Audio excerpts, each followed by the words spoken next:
আমরা এরকম একটা স্পেসে বসবাস করতেছি যেখানে আমাদের সহপাঠী আমাদেরকে প্রকাশ্যে গণধর্ষণের হুমকি দিচ্ছে। প্রশাসন মনে করতেছে যে 6 মাস পরে ওর মেন্টালিটি ভালো হয়ে যাবে। খেয়াল করে দেখবেন যে আমাদের কমেন্ট সেকশনগুলোতে খুবই নোংরা ভাষায় কথাবার্তা বলা হয় এবং এর মধ্যে অনেকেই আছেন যারা আমাদের সহপাঠী। মানে এই বিশ্ববিদ্যালয়ে এইরকম একজন ছেলে বা এরকম একজন মেয়ে যে আমাদের সাথে আসেন, একই পেরিফেরিতে এক্সিস্ট করতেছেন এবং যে প্রকাশ্যে গণধর্ষণের হুমকি দিচ্ছে। এবং আমরা কি দেখলাম যে বিশ্ববিদ্যালয়ের প্রশাসন ছেলেটাকে 6 মাসের জন্য আর কি বহিষ্কার করলো এবং একটা নির্দিষ্ট সংগঠনের সে অ্যাডমায়ারার। জিনিসটা আসলে খুবই দুঃখজনক। আমরা এরকম একটা স্পেসে বসবাস করতেছি যেখানে আমাদের সহপাঠী আমাদেরকে প্রকাশ্যে গণধর্ষণের হুমকি দিচ্ছে এবং প্রশাসন মনে করতেছে যে 6 মাস পরে ওর মেন্টালিটি ভালো হয়ে যাবে এবং ও এই ধরনের চিন্তাভাবনা আর কি আর করবে না।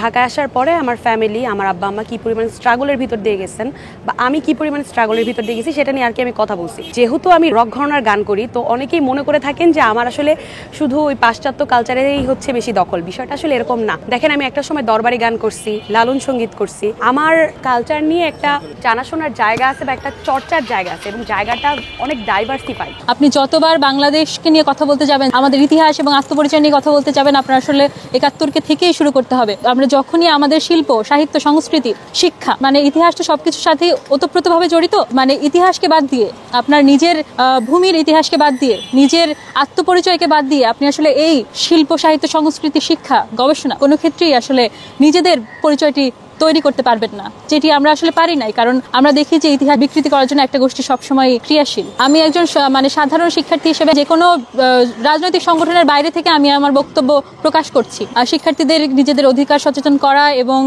তাদের আত্মপরিচয়কে আপহোল্ড করে আমরা আসলে আমাদের বিশ্ববিদ্যালয়কে একটি শিক্ষার্থী বান্ধব আধুনিক বিশ্ববিদ্যালয় হিসেবে রূপান্তর করতে চাই।